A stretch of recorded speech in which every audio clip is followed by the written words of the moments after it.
بسم الله الرحمن الرحیم الحمد للہ والصلاة والسلام علی رسول اللہ وعلی آلہ واصحابہ اجمعین اما بعد۔ ناظرین کرام السلام علیکم ورحمۃ اللہ وبرکاتہ۔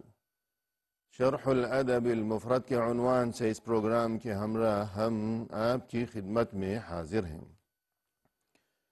اور اس سے قبل گزشتہ ملاقات کے موقع پر امام بخاری رحمہ اللہ کی یہ کتاب الادب المفرد، اس میں باب نمبر 95 کہ جس کا عنوان ہے، فرمائے کہ باب اکسوہم مما تلبسون، ہم یہ باب پڑھ رہے تھے، یعنی انہیں تم پہنایا کرو، یعنی جو تمہارے غلام ہیں، خادم ہیں، تم انہیں پہنایا کرو وہی لباس یا ویسا ہی لباس کہ جیسا لباس تم خود پہنا کرتے ہو۔ اور اس سے قبل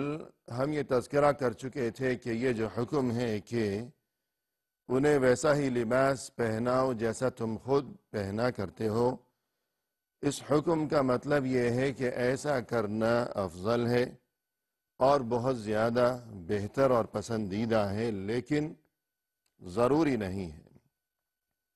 اور جو بات اس حوالے سے ضروری ہے وہ فقط یہ کہ اپنے غلاموں کو یا خادموں کو مناسب لباس مہیا کرنا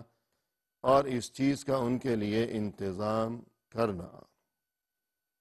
اور یہاں اس عنوان کے تحت یہ حدیث ہے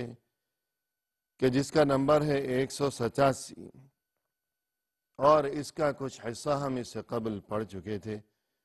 اور تاکہ گزشتہ گفتگو کے ساتھ ربط برقرار رہ سکے اس لیے آج ہم ابتدا میں مختصر تذکرہ کریں گے اس بات کا جو ہم پہلے پڑھ چکے ہیں، اور اس کے بعد گفتگو آگے بڑھائی جائے گی۔ فرمایا امام بخاری رحمہ اللہ نے، عن عبادہ ابن الولید ابن عبادہ ابن الصامت قال، یہ جو عبادہ ہیں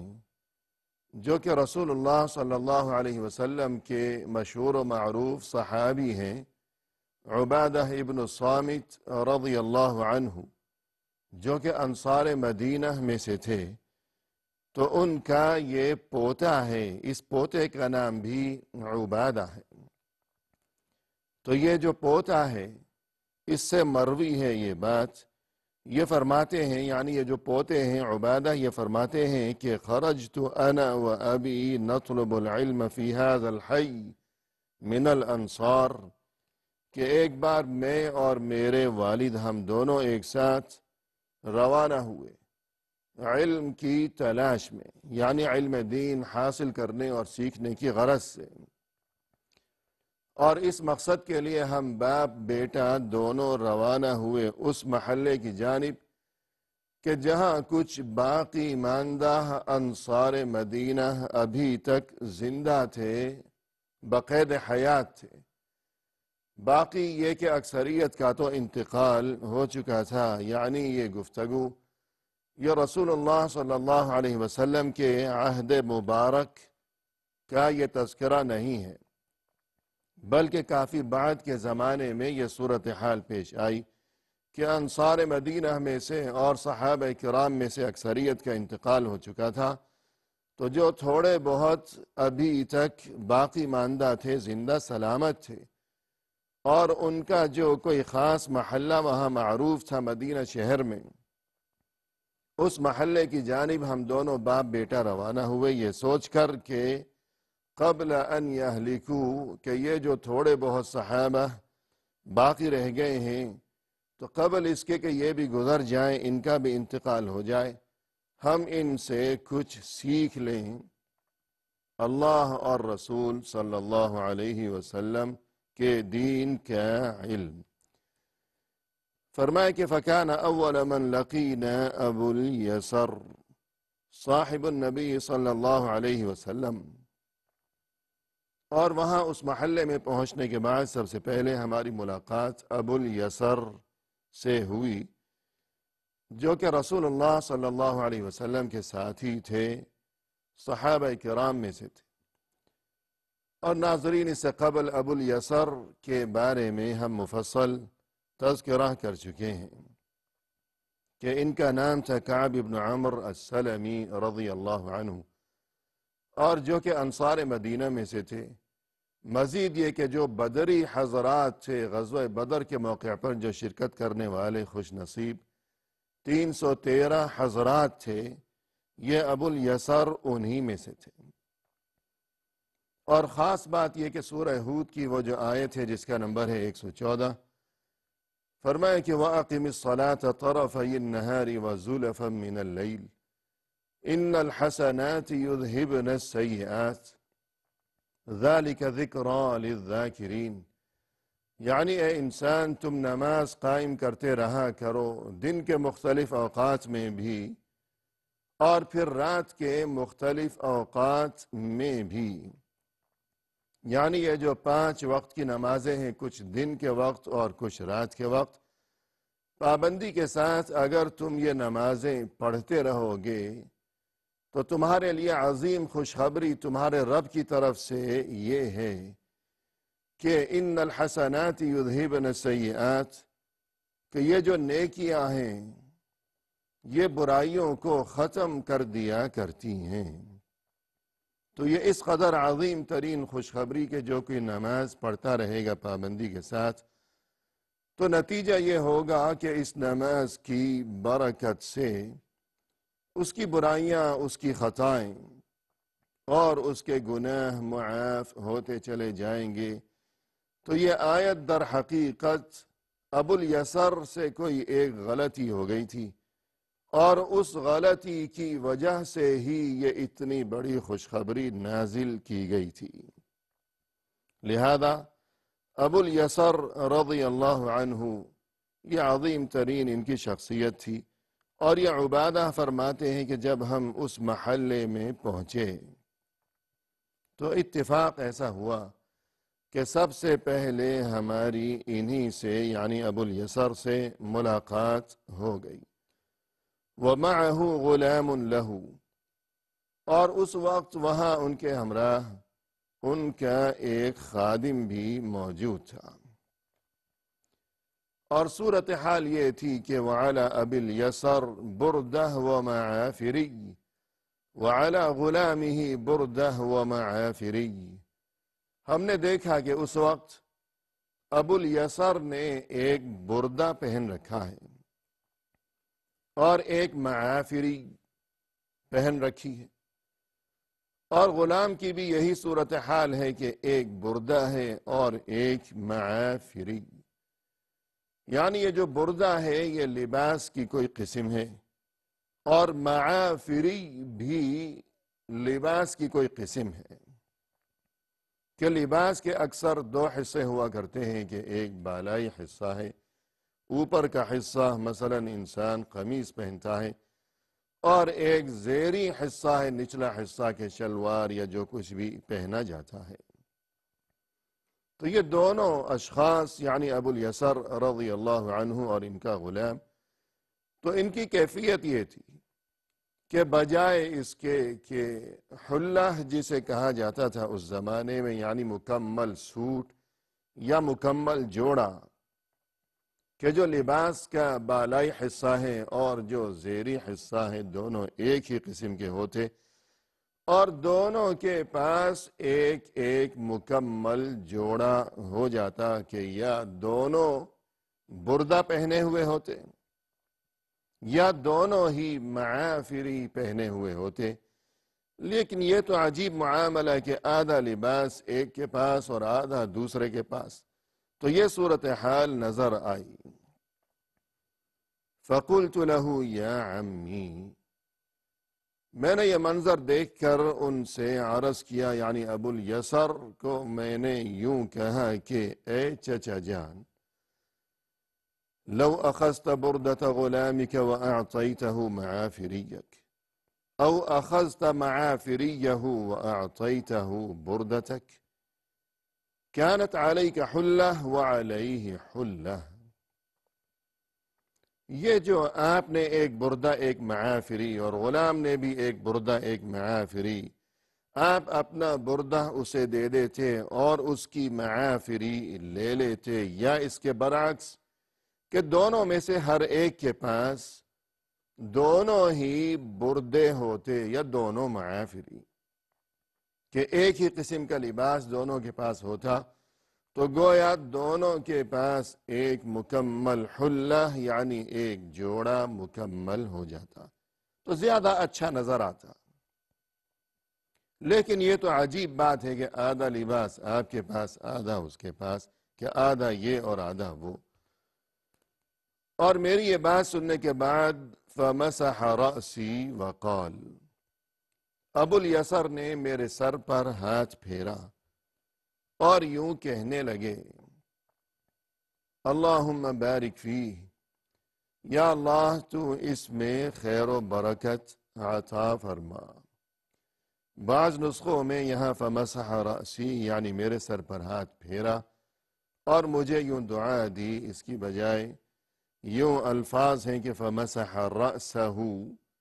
کہ اس کے سر پر ہاتھ پھیرا، یعنی جو ان کا غلام تھا ان کے ہمراہ بیٹھا ہوا،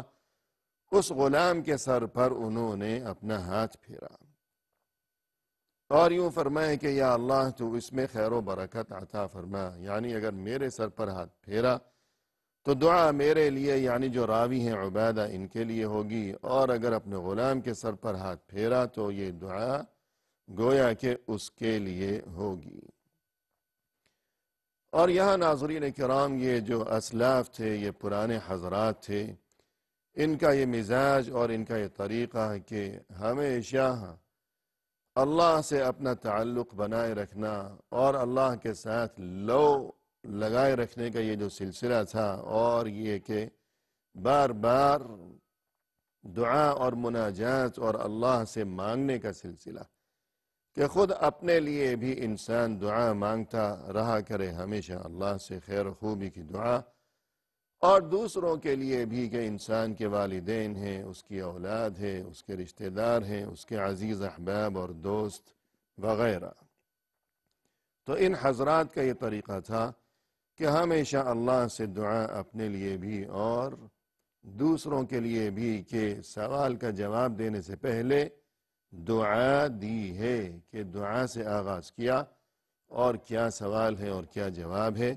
یہ سب سلسلے بعد میں ہوں گے، پہلے دعا۔ اور اس کے بعد فرمایا کہ یبن اخی، کہ اے بھتیجے، دیکھو بات یہ ہے کہ تم نے یہ جو اشکال پیش کیا ہے اور تمہیں تعجب ہو رہا ہے کہ آدھا جوڑا میرے پاس آدھا اس کے پاس، تو اس کا جواب یہ ہے کہ بصر عینی ہاتین وسمع اذنی ہاتین، کہ میری ان دونوں آنکھوں کی جو نظر ہے اور میرے دونوں کانوں کی جو سماعت ہے۔ اور بعض نسخوں میں ناظرین کرام یہاں یہ عبارت اس طرح درج کی گئی ہے کہ بصر عینای ہاتانی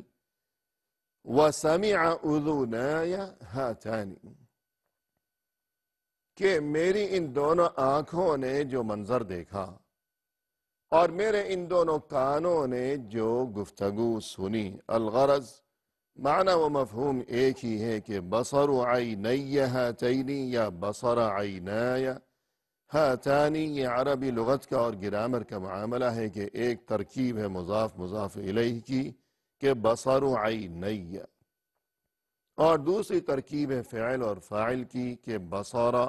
عینای۔ الغرض فرمایا کہ میری دونوں آنکھوں نے جو منظر دیکھا اور میرے دونوں کانوں نے جو گفتگو سنی، ووعاہ قلبی واشار الی نیاط قلبی،